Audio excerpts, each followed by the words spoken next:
Hello friends, मैं doctor वंजीर royal veterinary hospital Bosan road Multan अभी आपको एक और बड़ा ही बेहतरीन और इंटरेस्टिंग केस दिखाने वाला हूं और इसके बारे में जानना जो है ना फार्मर्स के लिए बेइंतहा ज़रूरी है। तो ये भाई की कॉल आई कि जो मेरी गोट है वो ज़मीन पर लेटी हुई है और इसके अलावा जो है ना टांगे जब हम इसको हल्का सा हिलाते हैं तो वो टांगे हिलाने लग जाती है और टांगे जो है ना वो मुख्तलिफ़ चीज़ों में मारने लग जाती है। और इसके अलावा उसकी जो गर्दन है वो मुड़ी हुई है हल्की सी, और हल्का सा हमें पेट में जो है ना वो अफारा या गैस जो टिमरी टाइप है ये महसूस हो रही है। तो जब मैं गया मैंने सबसे पहले इसका टेम्परेचर लिया तो इसका जो टेम्परेचर था वो 106 के करीब पहुंचने वाला था, 105 से ऊपर टेम्परेचर आ रहा था।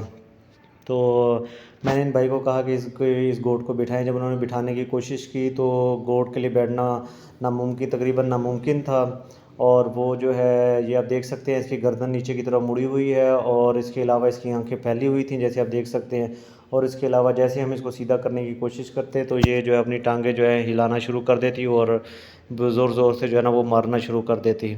और थोड़ी देर बाद जब ये थोड़ा सा पुरसुकून होती तो इस तरह गर्दन जो है अपनी सीधी कर लेती। तो मैंने इनसे पूछा, हिस्ट्री जब ली तो उन्होंने बताया कि हमने इसको दाने वगैरह खिलाए थे और मुख्तलिफ़ ऐसी चीज़ें इन्होंने बताई हमें जो है। तो जब मैंने इसकी मुख्तलिफ़ क्लिनिकल फाइंडिंग्स की तो इसके अंदर जो मुझे जो फाइंडिंग हुई जो पता लगा वो ये जो इलामतें हैं, तो ये जो है बेसिकली इंटेरोटॉक्सीमिया की इलामतें हैं। और इंटेरोटॉक्सीमिया जो कि गोट के अंदर एक बैक्टीरिया है और ज़्यादातर गोट्स को, शीप को और इसके अलावा जो है काव्स वगैरह को ज़्यादातर मुतासिर करता है। तो इसकी जो इंटेरोटॉक्सीमिया जो ये इसका जो कास्टिव एजेंट है उनमें क्लोस्ट्रीडियम बैक्टीरिया है और क्लोस्ट्रीडियम की प्रोफरिंजिस जो टाइप है वो जो है सी टाइप वगैरह ये बेसिकली ज़्यादातर मुतासिर करती है इसमें गोट्स को।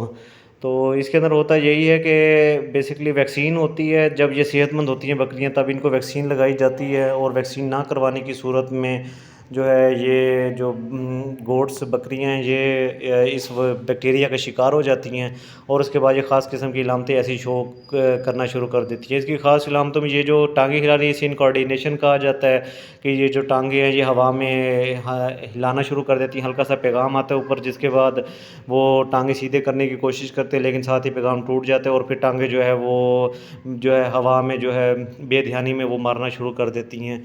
तो ये इसकी ख़ास इलामतें हैं। इसके अलावा जो है मसल स्पाज़म वगैरह इसके अंदर आ जाता है, यानी कि मसल का कड़ाव वगैरह इसके अंदर आ जाता है। इसके अलावा जो है डायरिया लग जाता है इसके अंदर और टिम्पनी वगैरह फारा वगैरह हो जाता है इसके अंदर और बुखार वगैरह चढ़ने शुरू कर देता है। अब आते हैं इसके इलाज की तरफ। तो बेसिकली ऐसा चीज़ का इलाज कोई मुमकिन नहीं है, तो स्टार्टिंग स्टेज के ऊपर तो इसको जो है मुख्तलिफ एंटीबायोटिक्स लगा के जो है हम कवर कर सकते हैं, लेकिन जब ये एडवांस स्टेज में चला जाए फिर इसका इलाज मुमकिन नहीं है।